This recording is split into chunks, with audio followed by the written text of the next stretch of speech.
Hello, my friends, and welcome to another episode of the Machine Shop Mastery Podcast. I'm your host, Paul Van Meter, and today is a part two, if you will, sort of, not really, with Jason Davis of D&D Enterprises. Jason and I just really hit it off and wanted to do a second follow-up. In this episode, we really dig into three main topics around growth in 2025. So we talk about adding more capacity to your shop, primarily in the form of adding another shift, some of the pitfalls, some of the to-dos and not to-dos with second shifts. We talk about sales and marketing, trade shows, social media, tips and tricks. And we also talk about if you bring on new customers, new industries that have new requirements, new flow downs, new specific things, I'm sure we all can relate that when you start working with a brand new customer that you haven't worked with before, there are a lot of pitfalls that can trip you up and cause a lot of heartache. So we talk about some of the things you can do to avoid some of those pitfalls.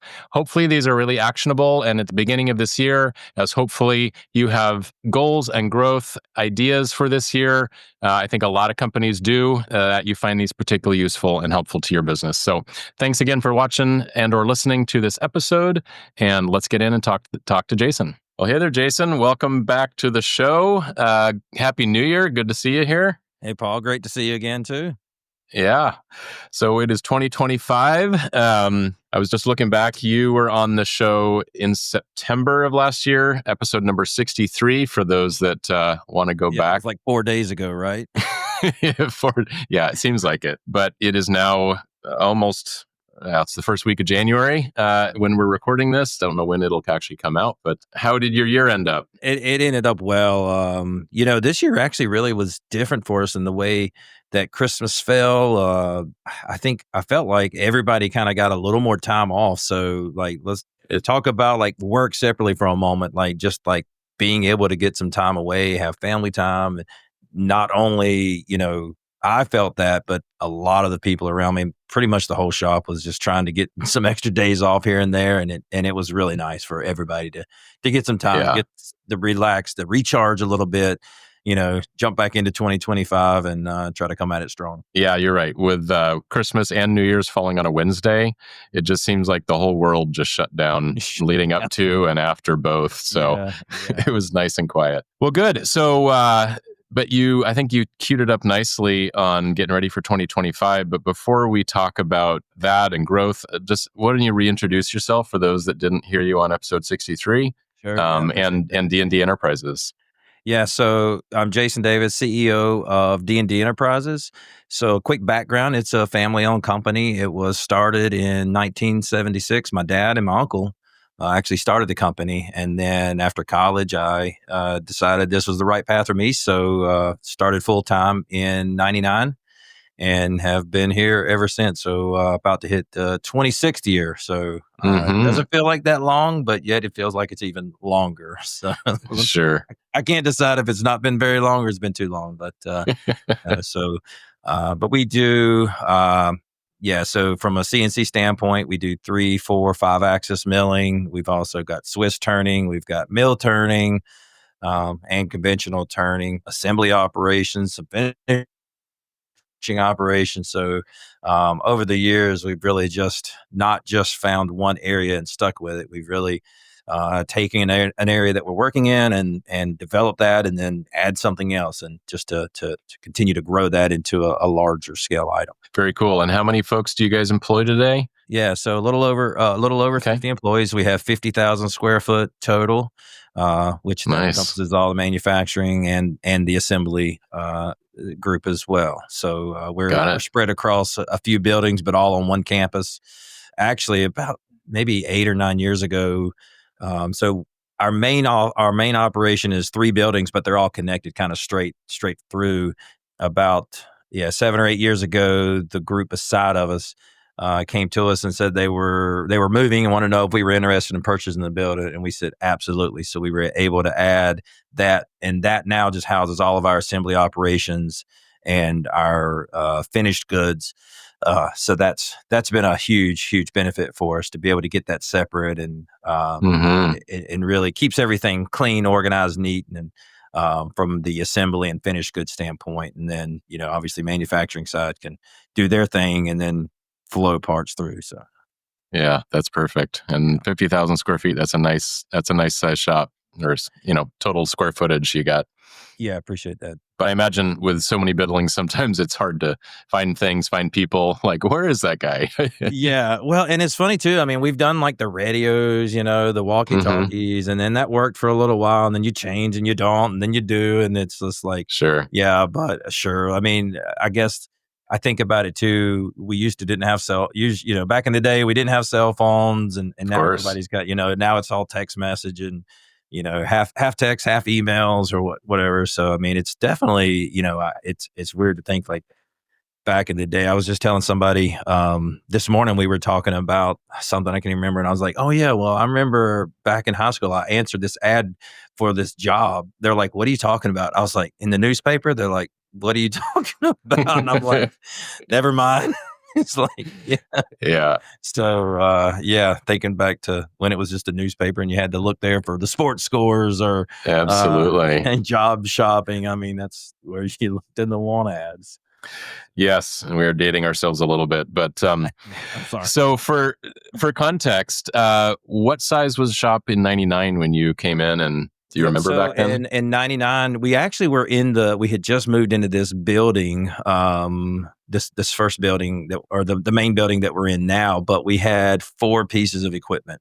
Right now we're over 30. I think we're over 30, up to 33. I believe Wow. is where we're at, somewhere in that Okay. neighborhood.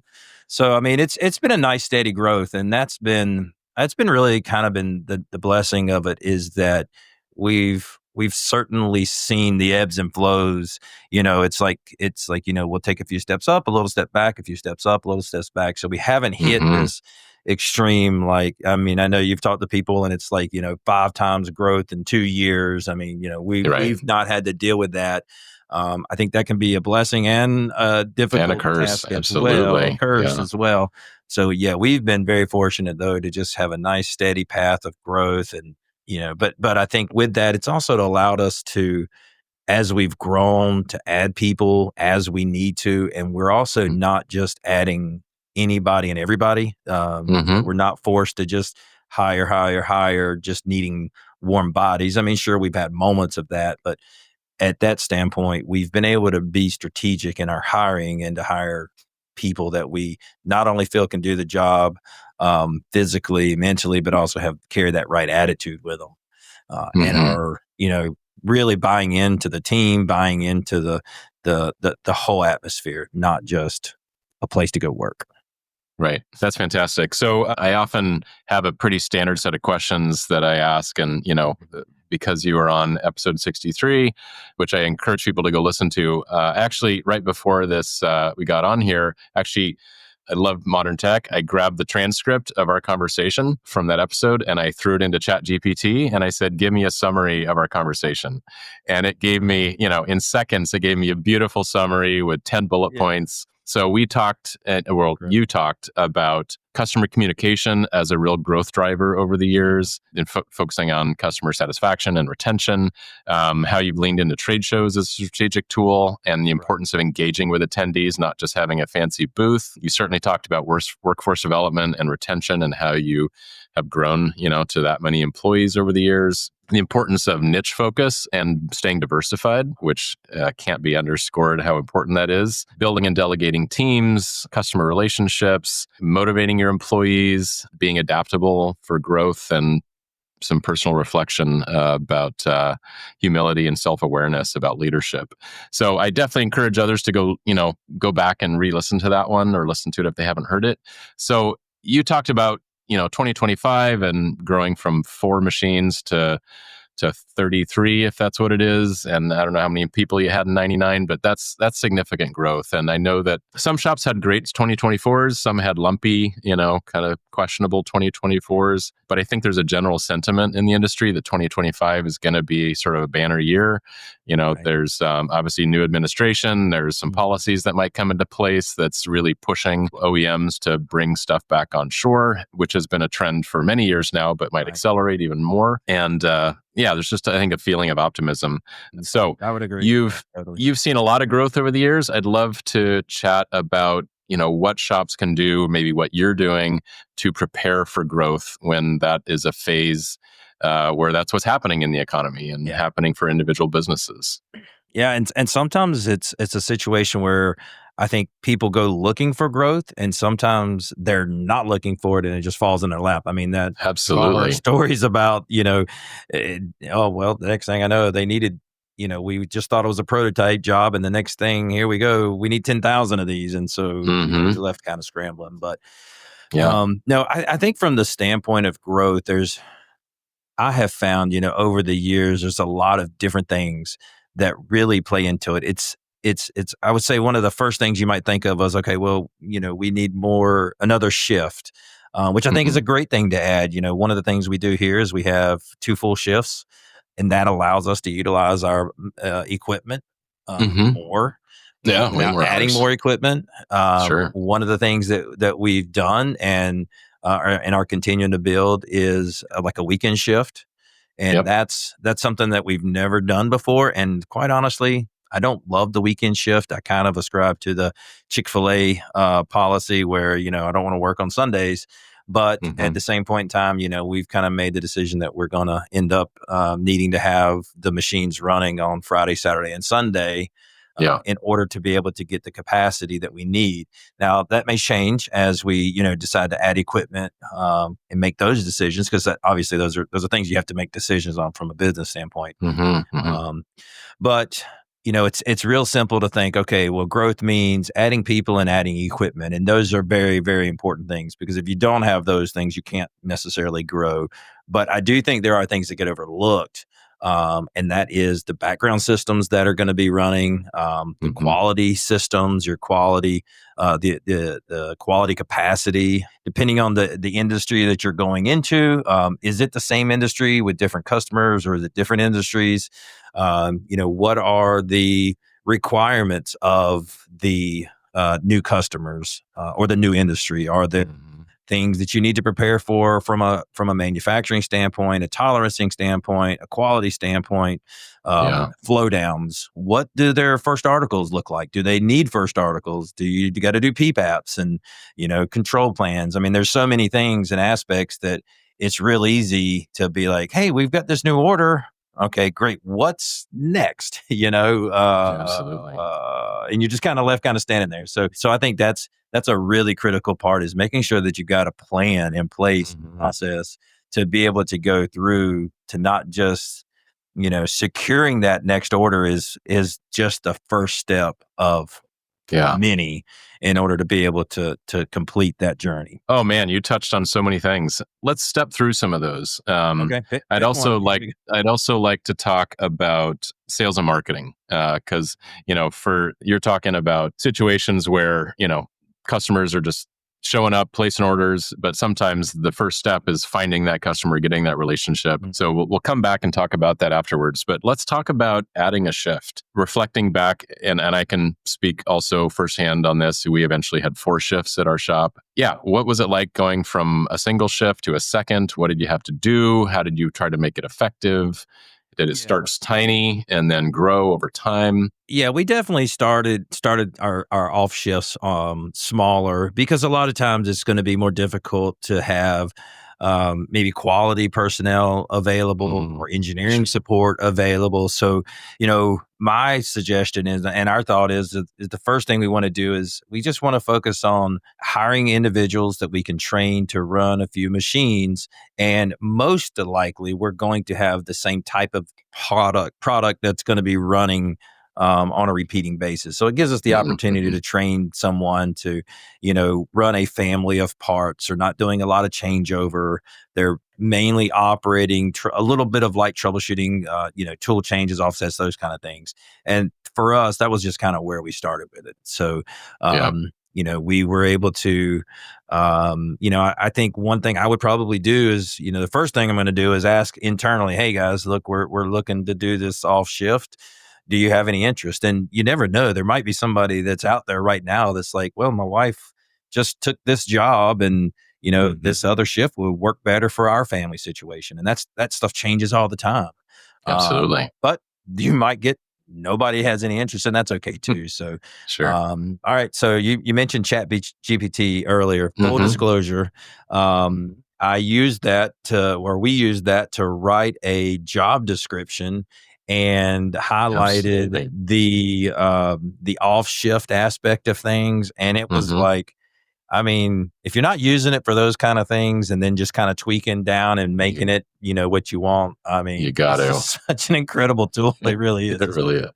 Okay, so side plug for that. That's good. That's good. Yeah, so at that point, we just started, looking for individuals that really would be able to work that shift, and we felt like, once we can kind of narrow that down to somebody that's able from the time aspect, and there are definitely people out there that are willing and want to work that off schedule. We have found that to be the case. Sure. We would just bring them on the first shift for a couple weeks, maybe 4 weeks if necessary, depending on their experience, and then, start that transition. But, it's difficult, especially if you don't have an off shift already and you don't have people that are there that you trust. I mean, you're handing the keys to somebody that you essentially have known for 2 or 4 weeks. And that's a challenge, that's a really difficult thing to do. So, I don't know if I have anything else. I mean, there comes a point where you're just gonna have to trust somebody, to some degrent. Sure. So did you have people that were on your day shift that moved to nights? And is that the shift we're talking about? And did your shift hours change? Like, were you always 5/8s or 4/10s? And what did you change your shift schedule? Yeah, so traditionally we were 5/8s, but during COVID we shifted to 4/10s, and we've actually kept that all the way along. So I'll sidebar on this a little bit. My opinion on that is it's great for the individuals, in my opinion, because you get that the 4/10s I'm talking about. It's great for the individuals, but as a business, from running the business, I don't love it. I don't love it because, especially if you have customers that need things and they will call you and expect things to happen very quickly, then it definitely leaves you shorthanded on those days. And so you don't have the flexibility. Now, if your business is where, you've got an order for 20,000 of this one unit and that's what you're running, then it really doesn't matter. But if your business does need some flexibility and some changing and, probably not as much from the manufacturing floor, but thinking about like for us, assembly, shipping, outside services, we were planning on shipping something on Tuesday. The customer calls and says, "Hey, can you ship it earlier? This is on Thursday afternoon." Well, now we got to pick it up from plating. We've got to get packaged, inspected, packaged, assembled, and shipped by Friday because that's what they need. So that's what you do. You're dealing with that, and so that definitely has. I don't want to say it's a bad thing, but I'm just speaking. No, that's real logistical issues. Yeah, in our shop, we did go to 4/10s as well, and that worked great when we added both a weekend shift and a nighttime weekend shift. We also had. That was really for the machine shop, for the shop was the 4/10s. So our office staff did still 5/8s, or sometimes what we called 5/80s, or like they'd alternate between a 3-day weekend and a regular 5-day week, and sometimes alternate. So we made sure that we had enough folks that could handle things on Friday and were cross-trained well enough to ship or inspect or take orders or do other things. But the main machines were mostly running that 4/10 shift. And then the nice thing about that, even when you don't have a weekend shift yet, is it gives you the ability for people that want some overtime or you have a hot job to just run more hours on Friday, right? It's just like a naturally built in, and it doesn't interfere with the normal weekend. Yeah, and we definitely do that, and we have people here even in the office on Fridays. But like you said, I mean, I think it's just the logistical side of things. It doesn't just happen. Like, when you're fully staffed, everybody knows their own jobs and their job happens, and you definitely have a backup for when they're out. But, it's just a little more difficult because you haven't done it in 6 weeks. And so you're now like, okay, wait, what button do I click next? So, but you're right. I mean, that's a great concept to make that adjustment. So I like that. But But yeah, so for us, we do 410s on day shift, and then 410s on night shift. We go 6 to 4:30, 6 a.m. to 4:30 p.m., and then 4:30 to 2:30 is what we run. And so that ends up, so we do that Monday to Thursday, and then we do have Friday shift open. So there's usually almost always somebody here, except for across Christmas. I don't know why. But yes, what do you know? Nobody wanted to work, but yeah, so we'll do that, and then we have Fridays for, like you said, hot jobs. I mean, that's a great concept there, because it gives you, like you said, the ability to catch up for the for somebody to get a little overtime if they want, to help catch up for a job that the company needs to run, or if an employee is out for some reason, and that's the other thing. I mean, we're all human, and we want to be flexible with people, and so we don't run the place like, okay, well, you're out. This is the second time you've been out. You're fired. I mean, you can't be that way. We're all human, and we all need to go to the doctor, and we all have emergencies, and we all have things that happen. So, we try to be understanding about that as best we can. And if you need to be there on Friday, then that's an opportunity for you. So that way they're not missing out those days. Make up some hours. Yeah, absolutely. Want to leave early to go to your kids' play and make up a few hours on Friday. I mean, absolutely. Honestly, at the end of the day, and I think that societally, we're supposed to wear this work as a badge of honor, and I'm not on that train. I have missed very, very few of my kids' sports or events and those types of things, and I feel like that.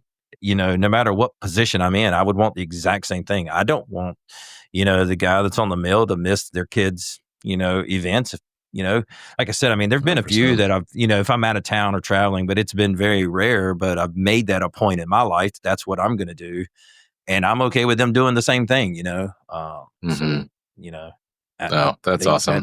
That's more important, Yeah, I mean, that's why we work, right? To support our families, and so keeping that priority, that's fantastic. And I'm sure that's been the fact that you approach your team that way as well has probably been a secret of retention and success in business. So that's sure. great. I'm sure that it helps. Yeah, absolutely. Yeah. So just closing out a couple thoughts I have on shifts. Obviously, kind of like you said, I think a lot of companies, and we certainly did this, your more regular runner jobs, you repeat, it's like fairly plug and play, great option to run on the nights when you have less engineering support, maybe fewer setup people, QA, whatever that might be. And so we would often, run those jobs that were more engineering intensive on the day shift. And then just 100%. Whether it's a pallet machine, you just switch to your other pallet and start running some production at night. But then the key to making any of that successful is really having just super well documented systems. You talked about the back end systems for growth as it is.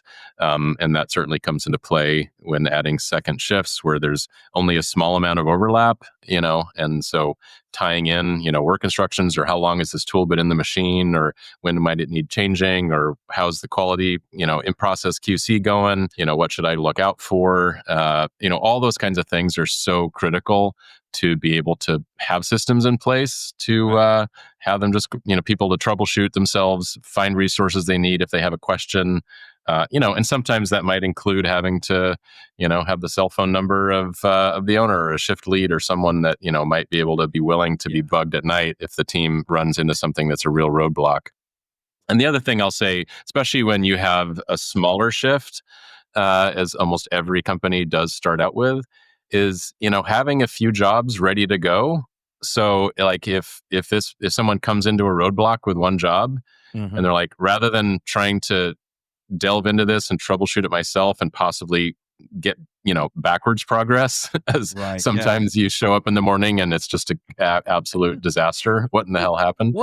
It's just like just the policy, just leave it alone and go over to this machine and start running that one instead. At least you're making progress on something. All of those things, as you touched on, are things that we've experienced, we've dealt with here. Very, very specifically, I think the palette changing aspect is great. If you have a product that you can do that with, you can have And you can have a piece of equipment that has a probe on it or that has the tool break detection.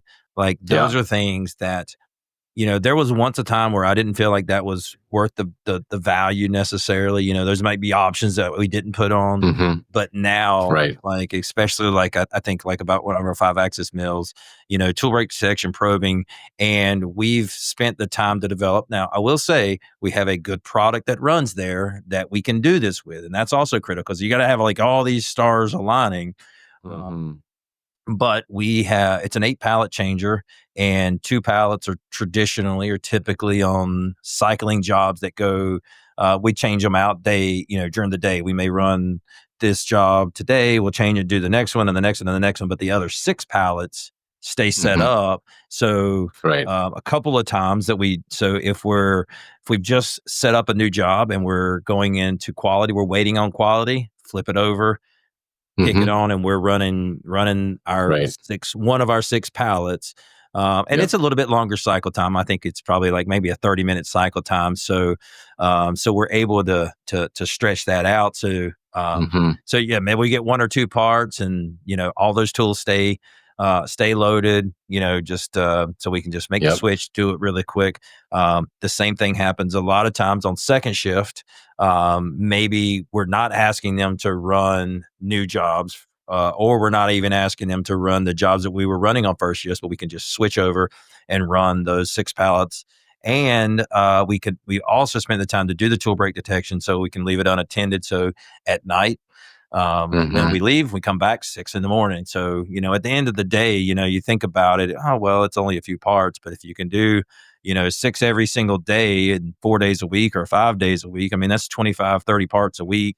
I mean, that really starts to add up, over the course of a month, 6 months, or a year. I think that pallet changers, those are really critical, but if you have the right mix of product that you can do that with, that's a real benefit. And then we also do the same thing, like really usually on the 3-axis mills, we'll have certain mills that we're running, but we will also, we're fortunate enough with our second shift, we're very talented there, and those guys, if we needed setups, they'll do setups for sure. But we'll also do the same type of thing. Okay, priorities, machine 6, 7, and 12. If you run those out, if you finish them, go to, machine 16 and 17, or if you have issues, go to machine number 5. I mean, so those are definitely, great concepts as far as that's concerned. And then touching on your last point was, the back end of things.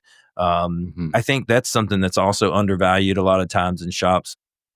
Full disclosure, we're looking at Pro Shop. There's been zero pressure from you for us to get involved with that, but we just kind of stumbled upon it ourselves. We've done a really good job over the years of using an ERP system. We've done a good job of capturing a lot of our cycle times and capturing a lot of that data. Being AS 9100 certified, I mean, we have all these systems in place. But I will say, not being a user yet, but seeing what the power of ProShop brings, I'm excited about the possibilities that it will bring to us, because as good as I feel like we are, and as far as we've come from a paper side, being able to put that into a digital aspect, hand the guys tablets, give them better work instructions, give them photographs, give them a lot more direct communication with engineering, even the quality inspection part, or the in process inspection, because there's times that we've got jobs that come through, and once it's all finished and you're like, did anybody inspect these parts while we were running them? Like did you even use a pair of calipers? And it's like, come on, guys, like, what are we doing? And because I mean, those things happen. I mean, we don't live in a perfect world, and we're gonna have parts that are rejected. And the goal, obviously, first is to catch them in our own quality lab. But of course, sometimes you're like, guys, like, let's put a pin in it, right? But that's the thing, is the other part is with it being the digital aspect, it gives us the ability kind of to keep a little more accountability. And I think, as individuals, we all want to do a good job for the most part. And I do ascribe to the fact that if you want it to be done, you need to measure it and monitor it. Absolutely. And that's what's going to help keep things in check. It's not that people want to do a bad job, but if you're not measuring it, if you're not monitoring it, it just slowly goes away. I mean, I could probably come up with 100 different things over the years that it's, we're guilty of not monitoring things. And then, and whenever we're having a conversation, internally, and it's like, well, don't we do this? It's like, no, we don't do that. And it's like, well, why don't we do that? Well, we used to do that, but why don't we do that anymore? And it's like, I don't know. Sure. It's like, I'm sure you've got stories like that too. Oh yeah, absolutely. And it's like, absolutely. It was last week, or like the week before Christmas, and we were running a job, and it's something we used to run a lot of production on, and we kind of do more spare stuff now, but I think we got like 100 or 150 parts. And I'm like, what? Why are we only getting 100 parts? Like we used to do 200 a day, every single day, like without fail, and I'm like, technology, like this was 12 years ago. Why are we not making even more? And, it's just, that's, you pick your battles, do you decide to go jump into that for, 2 jobs or whatever, but yeah. Anyway. Sorry, got off. Yeah. Well, I appreciate you saying that. And I'm glad you felt no pressure from me. I definitely very much not at all. No. Try to not even bring it up as a topic on this podcast, or in relationships or conversations with my guests. But yeah, you make some really good points. And there's, we've actually added some features in the last little bit related to inspection and in process where, you can set an inspection frequency for any dimension, and it will alert like on the face of the work order if you're not maintaining that rate. So make it super clear. And just in our latest release, which is great, tying individual inspection results to individual gauge ID numbers in a really scalable way. So, which is an AS9100 requirement. And right.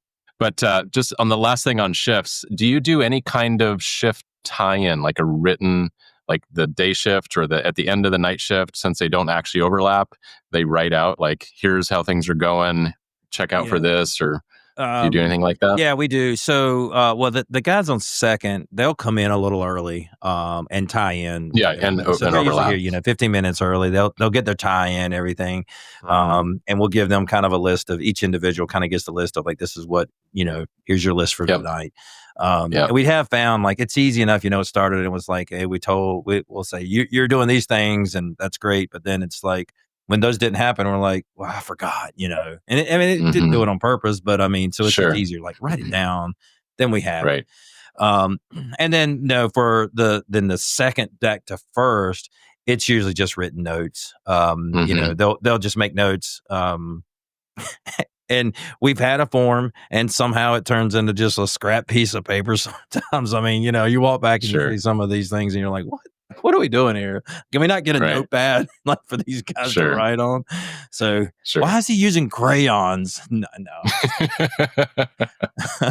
But yeah, so it'll just be, hopefully we walk in and it was like everything ran great. But if not, it is important for the guys to say, okay, this is where I'm at. This is what I've done. These are the tools I've changed. That type of thing. So that's kind of it. So, but having a way to tie those in digitally is also, incredible. Yeah. Well, if you do pull the trigger, you will probably enjoy the shift tie-in feature in ProShop. So you can leave a written tie-in tied to the work order. Yeah. I didn't even know that was a feature. So yeah. And I would definitely, even when, and I'm an advocate for, even when you do have a 15-minute overlap in the shifts, it's still critical for the prior shift to write it down anyway. Because if you're getting tied in on 2 to 3 jobs, you can't remember everything. And so, you can set it up where you just set the tie-in for whatever the machine at each, the computer at each machine. And that's like the first thing that the next guy will see. And they can always make reference to it from the even prior shifts, so you can even see trends of what things have been happening. Yeah. Well, that's good stuff on adding shifts. That's definitely an important part of scaling. Let's talk about sales and marketing. Okay. Because not every shop is, in the position where they just have orders knocking on their doors all the time. But, as we talked about at the beginning of the episode, I believe we're going to be coming into a period where there's a lot of demand. Depending on the industries that people serve, certainly defense is very strong. Aerospace has its ups and downs over the last year with Boeing and some of their challenges. Sure. Medical device, I believe, has a very strong next decade ahead, with the baby boomers getting older and getting past the over ordering that happened during COVID and getting back into like a solid compound growth rhythm. But you have said that you've embraced trade shows and had some good results there. I know that you've been at times quite active on social media and publishing content that is great for content marketing. Share some of the things that you've done, just again, that have helped you find new customers and grow with existing. Yeah, absolutely. I think I'm really blessed. Like, I actually enjoy creating content, and I enjoy that aspect of it. So for me, if I get time, it's something that I enjoy doing. So it's not even like work. So I know not everybody is like that. And so, For sure. but I will say one of the curses that I have is that like I struggle with just being like, oh, here's a photo, boom. Like I'm like, oh no, that's not good enough. Like, let's take it again. Oh, let's change this light. Let's move. I mean, I get a little bit overboard on some of my stuff. So I really did have to scale myself back, that. So I do think there is an aspect of it. So if you're thinking about doing some of the social media work or the content, I think it's very, very beneficial for you, because it is a way to get into in front of your customers or potential customers without physically going to them, whereas maybe you couldn't get an appointment with them, but now you've got the ability to get into some of those things. One thing you can do also is if you find, if you know there are people that you're interested in working with, and you can find the people who are making posts or doing things on their side that you want to be involved with. You can like their post. You can comment on their post, and you're building a direct relationship with those people. And again, I mean, this is also part of this is the long game. I mean, this is not stuff, and I'm not saying that you should do this in a negative way, but I'm just saying, like, I mean, it gives you the opportunity to start to get your products in front of them, because if you're liking their stuff, you're commenting on their stuff, there's with those algorithms, there's an opportunity that your stuff may be on their feeds, right? And so Absolutely. it gives you For that sure. opportunity that now your photos and your videos and the things that you're posting are able to be in front of people. And so those are positive things. So I think that's a little bit of how that strategy can help work. For me, making good content is important. I think it is a little more than just like, oh, here's a photo, back at it today. I mean, those are easy to do. And I think we're kind of taught like, okay, well, you've got to have you got to post 4 times a day, and you got to post once at 11 and once at 3 and once at 7. And then at 6 a.m. when people are just waking up, 'cause you got to be at the top of their feed. And I don't know that I really think all that's true. Sure. I just don't. But I think for me, it's just like being real, being open, being, doing something that's, maybe it's fun, maybe it's exciting, maybe it's just something interesting to you, and that's okay, because if it's interesting to you, it's probably interesting to other people. And then, but just like I said, just spending a few minutes doing those kind of things. But for me, I enjoy it, so that's a different story. But I think so. That's kind of like the social media side. Anything else? I mean, anything else you want me to kind of Yeah. the social media side? I'd add a couple things. I know some people have the objection that they can't show their parts because their defense or their ITAR or their customers won't let them, and that's certainly a real thing. I mean, a couple things I'd say: you can certainly show parts that are mostly finished but not all the way done. You can, I mean, a couple times even at our shop, we made variants of parts strictly just for marketing. That it's like, let's just take a few hours, change this thing up a bit, and we can take pictures of that because it's not actually a real part that anyone uses. Or, if you have indestructible pumpkin. Have you ever seen our indestructible pumpkin? I have So not. we took and perfect example. We took and made a pumpkin, a 3D machine pumpkin. I mean, it's this big. Size We of a put it on the basketball or so, 5-axis yeah. mill. I videoed it. I mean, we still have it. We still have it today. And so, Sure. the very first trade show I went to, we had it sitting on the table, and somebody walked by and like, "Hey, you're the pumpkin guy," and I was like, That's and awesome. I was like, "Oh yeah, That's okay." awesome. But yeah, so but exactly that. I mean, it was really cool. I'll have to find that video. It's on YouTube somewhere. I don't know. Or it's That's a on my great LinkedIn for example. sure. Yeah, it's a Yeah, great but example. yeah.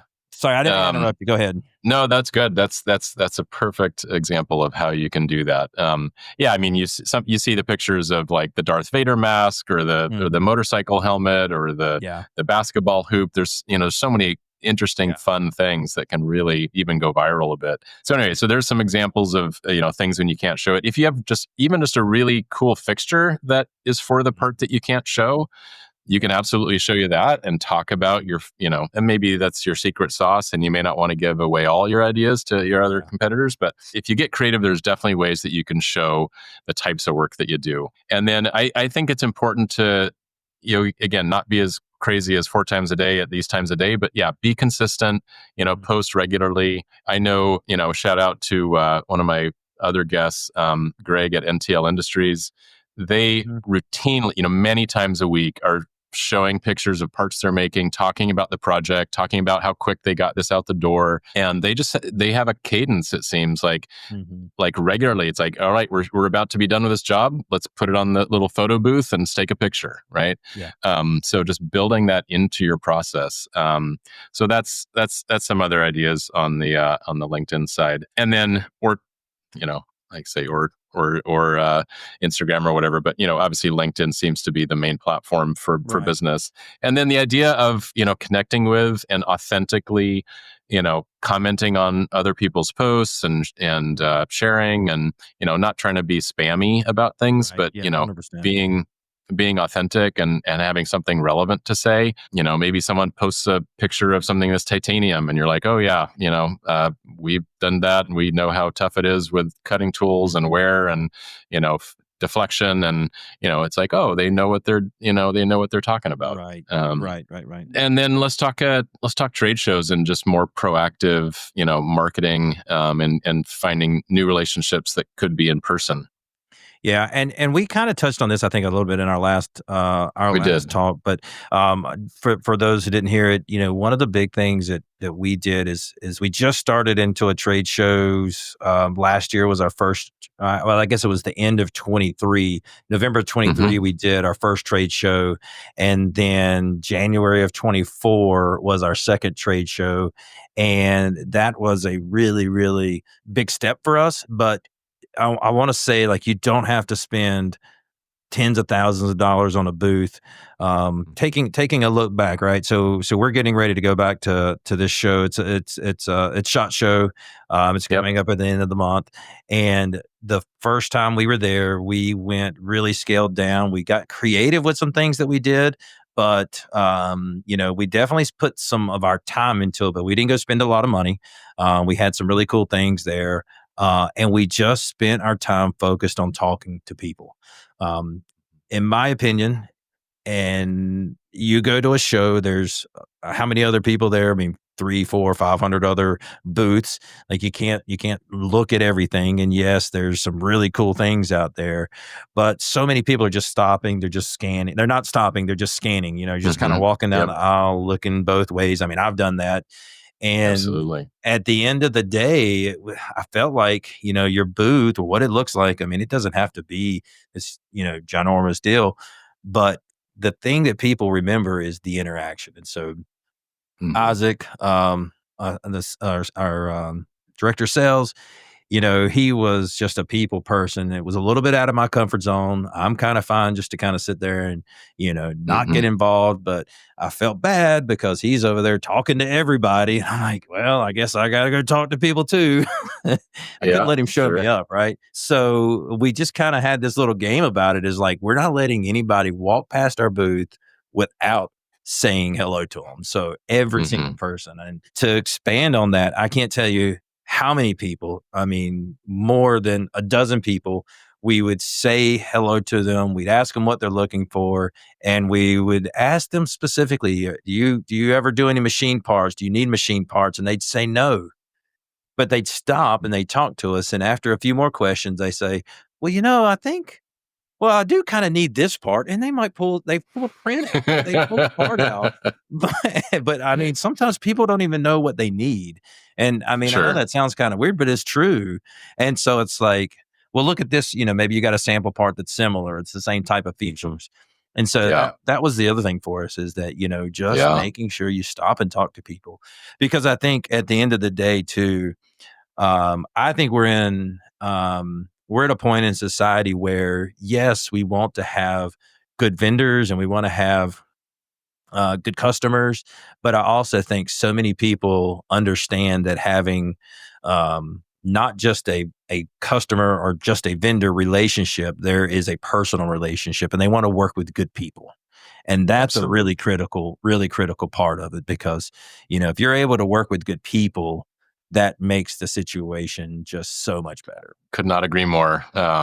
People work with those that they like and they want to do business with. Yeah, there's that first reaction, like when someone comes up and talk to you and they're like, yeah, no, I'm good. But then they warm up and then they open up and that's fantastic. If you're nervous about it too, there's definitely some small shows, and we did that. We just did a small local show. It was a part-to-part show that was local to us, and it wasn't very expensive to get in. It just took our time, and but it helped us to start to develop. Like, okay, we really specifically only did that. I mean, I don't think we had anything come out of it, but it was good practice for us, and it was cheap. It was local, and we were able to be like, okay, these three things kind of didn't work. Where we thought, you sit down in a conference room or an office, and you come up with this list of things. Okay, this is what you're expecting, and these are the things you want to do.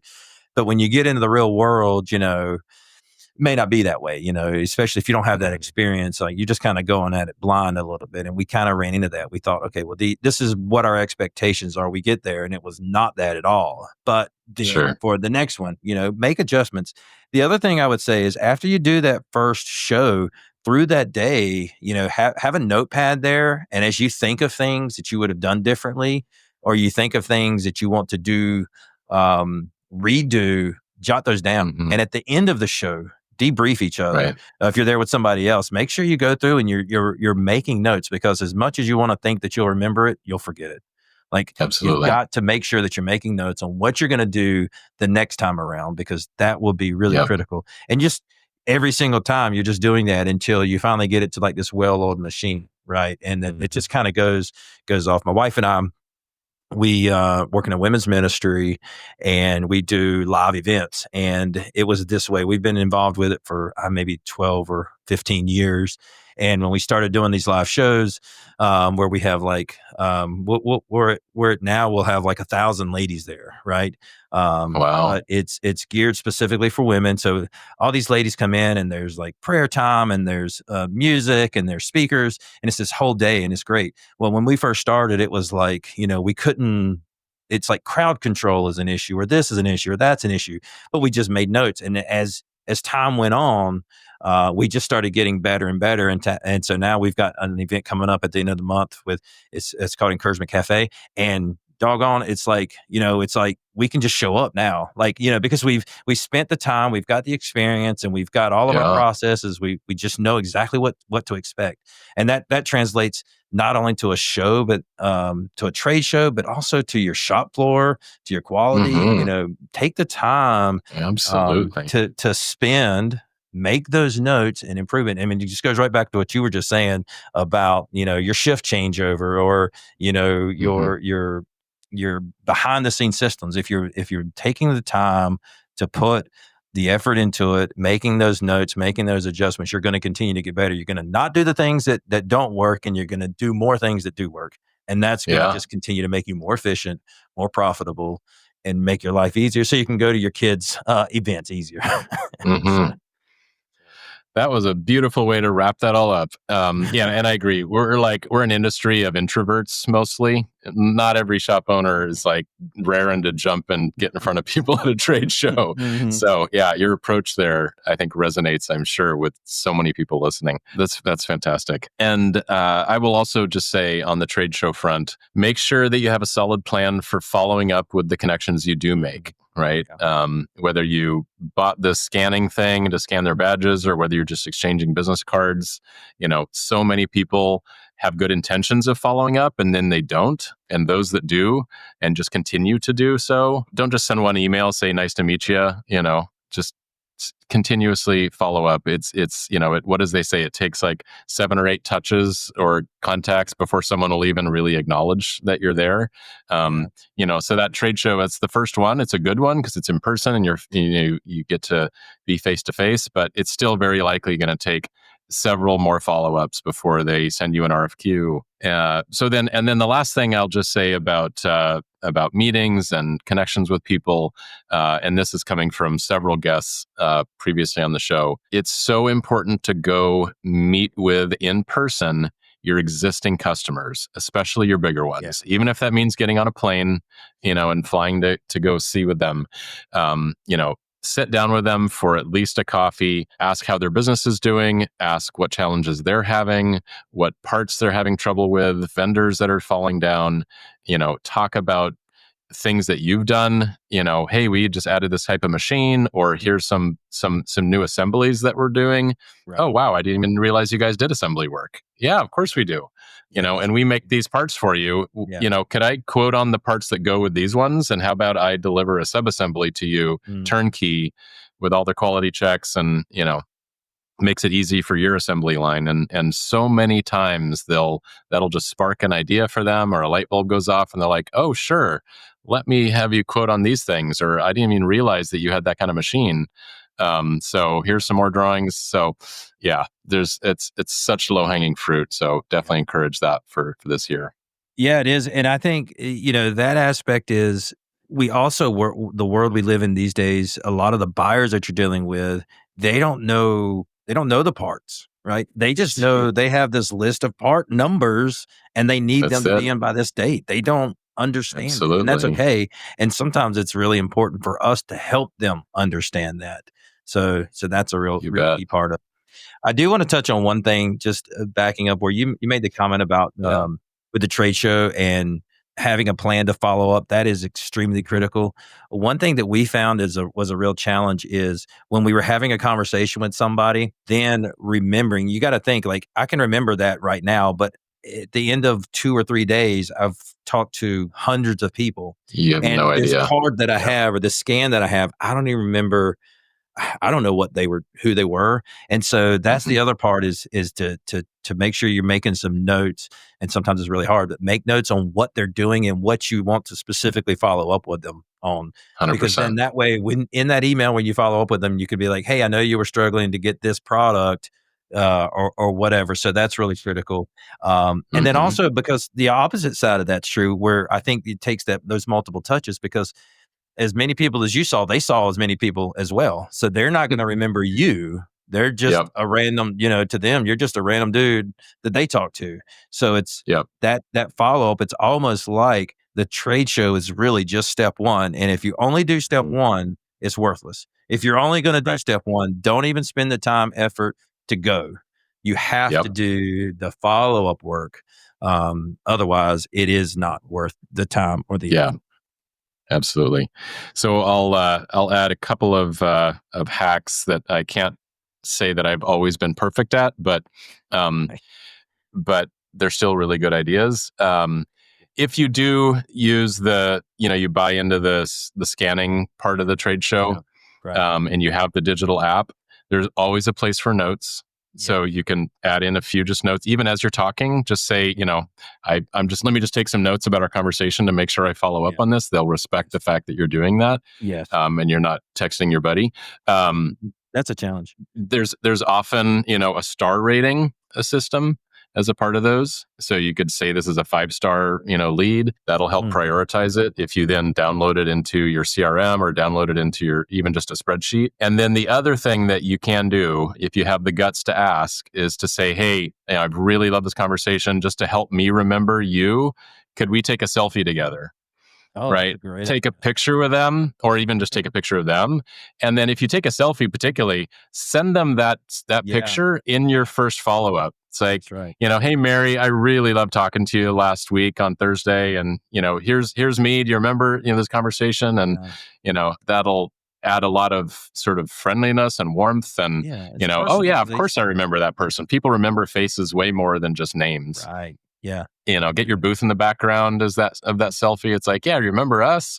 We're the ones we talked about this thing. And you mentioned how this part, you can't find a good vendor for it. Well, so anyway, just and a couple of more ideas for that one. No, that's a great idea. After the first one, we took a tablet with us and used the tablet. So as opposed to being on our phones, for that app, we actually had tablets, so that way it's a little more, it's a little different, because I feel that way. Yeah. Anytime I'm talking to somebody, I want to be taking notes. I'm like, hey, I'm taking notes because I feel awkward, texting in front of somebody because they don't know what you're doing. But you're right.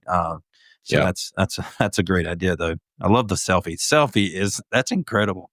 All right. I made a note of that one. We're gonna do, but sometimes I can't get up the courage to even ask, But just, again, push past your comfort zone and just do it, because they'll probably think it's fun as well, hopefully. Yeah.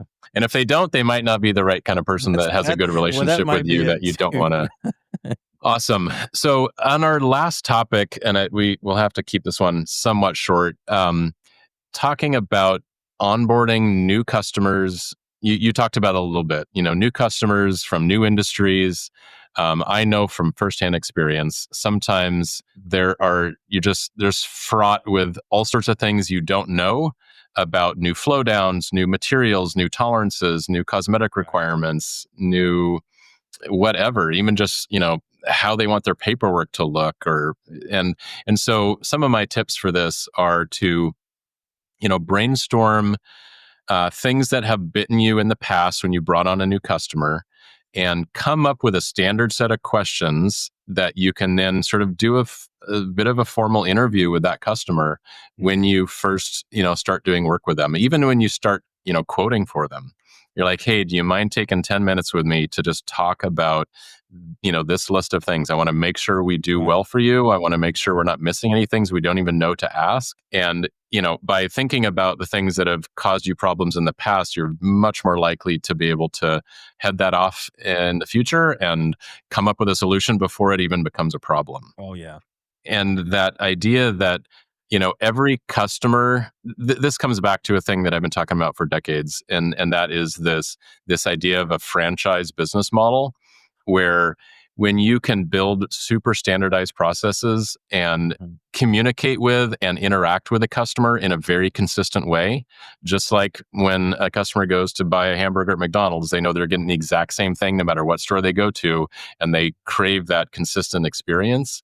If you can do that in your own business individually with customers and document the way that they want to be communicated with, the types of paperwork they want, their shipping requirements, packaging, whatever, customer flow downs, and then put that into your system in a way that people don't have to remember them so they don't forget it, you are going to head off so many problems that could bite you in the butt later if you don't get proactive on this.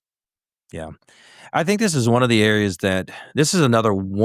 areas that as shop owners or as shop workers, that's not what we do, right? I mean, we're traditionally, you start a shop because you love machining. You don't love other parts of it. And this is one of those areas that I think is one of the later types of things that get adopted.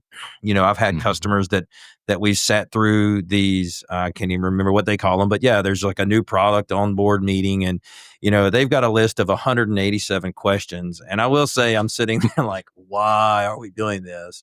But I think there's a balance, right? You can get to some big customers and it's like way overboard. But I think there is a really good balance there in that, like you said, how do they want their FAIs, or do they want FAIs? Do they need a PPAP? Do you have to have the control plan? Like, what are their specific requirements? When you make your first delivery, do they do they want an FAI? Maybe not. What form is it need to be on?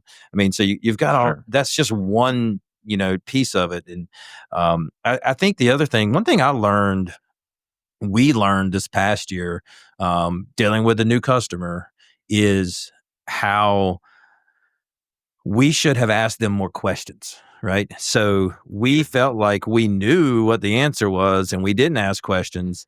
And long story short, when it was all said and done, they ended up having documentation. So it was a product that required heat treat, and you have to, it's going to move a little bit in heat treat. So there's like, it's a product that they were familiar with and they had done, and they had created drawings specifically for preheat treatment products. And then they had special gauges for that. And they had this huge packet. And we manufactured, heat treated, and delivered parts, I think 3 times before we started talking to them about it. And they're like, oh, well, yeah, well, here's all these documents. And I was like, at first I was like, why didn't you give this to us earlier? Like, what are you thinking? And then when you self-reflect, you're like, well, why didn't I ask for that earlier? Because now granted, I didn't know to ask, but we know we're going to ask that question. And if they don't have it, that's fine. But it lets us know we're more developing this product or this process versus, okay, it's already been developed. And if it's already been developed, then there's no reason to spend the effort to do that. So I think that's an important part. Ask the customers. Most of the time, they're not going to mind you asking them those questions. Oh, they're gonna appreciate it. Yeah. So you're just trying to, so whether that's a meeting with the quality team there or their engineering team there, those are definitely things I think, those are very, very vital things. Same type of thing, build that list, build those things that that have bitten you in the past, that you want to work through. And I think the other part of it, we spoke before about, like a lot of our work has traditionally been in the aerospace industry. And I feel like for that, it's like the drawing is the drawing. You have a question about it? Look at the drawing. What's this? You want to know about this dimension? Look at the drawing. Like, that's it. There's no room for deviation. But when you get into other industries, we have found that we're trying to hit something that we just cannot seem to keep in tolerance. And when we bring that to the customer, they're like, oh, well, as long as it's within this range, we accept it. And I'm like, why is it not on the drawing? Because it should be. So, again, don't, I think it's as asking those things. If you can ask those things up front, that's important. But if not, ask them as soon as you can. So, you don't necessarily have to struggle with things for a long period of time because you're potentially damaging those relationships. But it is okay to ask that very quickly if necessary. Yeah, for sure.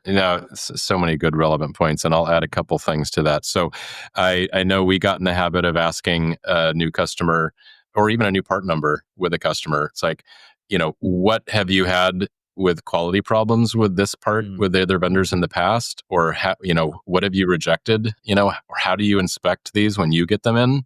Yeah. They're like, oh, we just do a visual, or we put them on a CMM and we run 100%, 100% report, or we use a height gauge, or, sometimes even just the way that they describe rejections they've had or problems they've had or how they inspect it can really inform how you're going to do that. So you're on the same page. And what they do.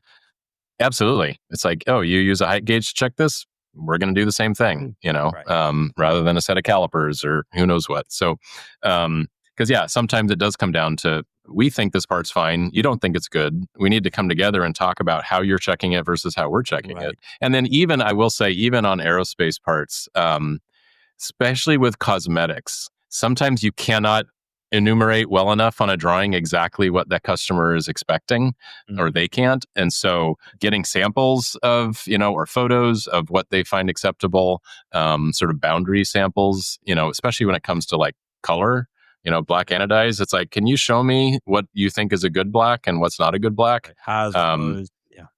Exactly. And then lastly, if there are any things that are referenced on a drawing or on a BOM or anything, you need to ask for all of those documents, right? If this is like, this surface is class A, you're like, what does Class A mean? Or maybe Class A according to, document Q231. You're like, and they didn't send you that for the RFQ. Can you please send us document Q231?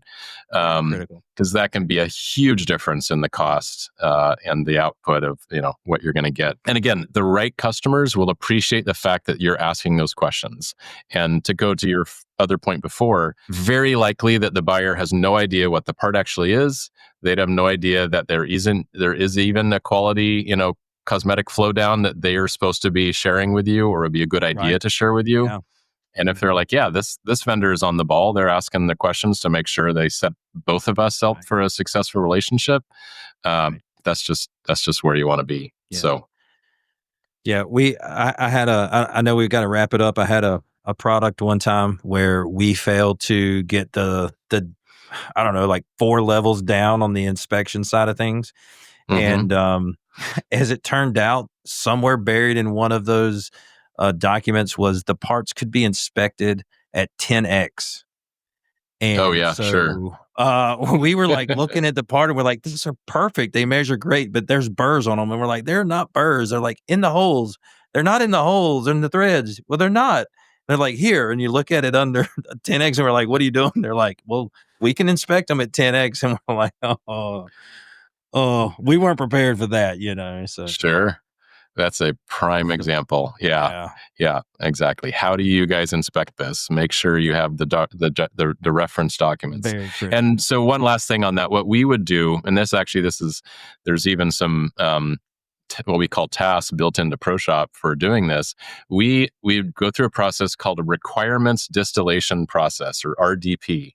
Okay. And so when we got a new part number, we would make sure we had every referenced piece of material.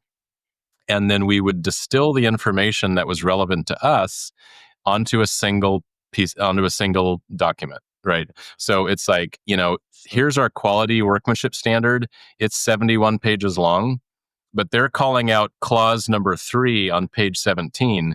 And we want to take that piece of text and like copy that onto a supplemental page of the drawing, where it's like, you don't want every person, every machinist, every inspector to have to go look at a 71-page document and figure out what is relevant to them. Right. So if you do that once at the beginning of getting this new part number, particularly if it's going to be a production part, and you can take some time to invest in making sure the process is as bulletproof as you can make it. Right. That idea of just taking out all the little bits and pieces and clauses and putting them in one spot and making sure it's super clear to people that, this deburring call out, that's going to be at 10x because it's on page 17 of this document, right? Yeah. So great.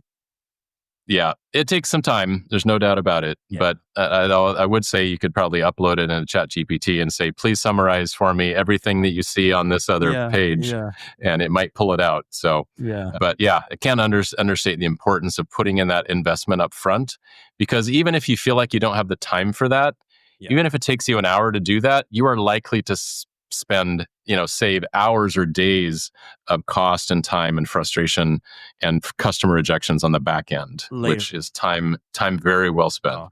And cost you can't even calculate it to sometimes. Absolutely. Just that damaged relationship potentially. Yeah. Those very, very critical aspect of, I think you're really onto something there with that. Just put that a little bit of extra effort up front, make that as foolproof as possible, yoke that. And yeah, that's great. There you go. Well, Jason, we could probably talk for at least another hour and 10 minutes, but people only have so much, so much attention span.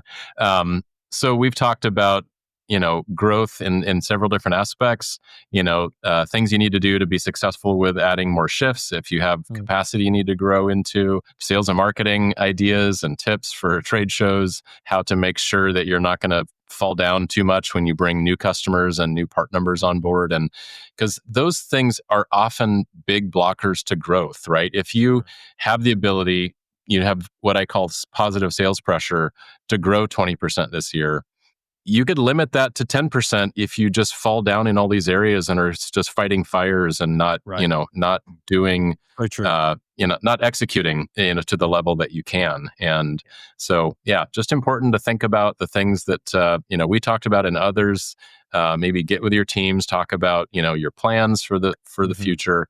And I know you said you wanted to make sure we mentioned, if you set a target and you don't quite hit it, that's okay, as long as you made, a concerted effort and you're improving your company, getting better. At the end of the day, that's critical. That's right. Make a new plan. Make a new plan, adjust, and just keep moving forward. Yep. But the importance of just making sure you're trying to be as efficient with the resources and time that you have, because I think one of the key differentiators between companies that can capitalize on that that positive sales pressure and those that don't are the ones that execute really well, have fewer rejections, fewer slips on schedule, fewer customers saying, I'm out of here because you've dropped the ball so many times on me. And that's that's the most important part.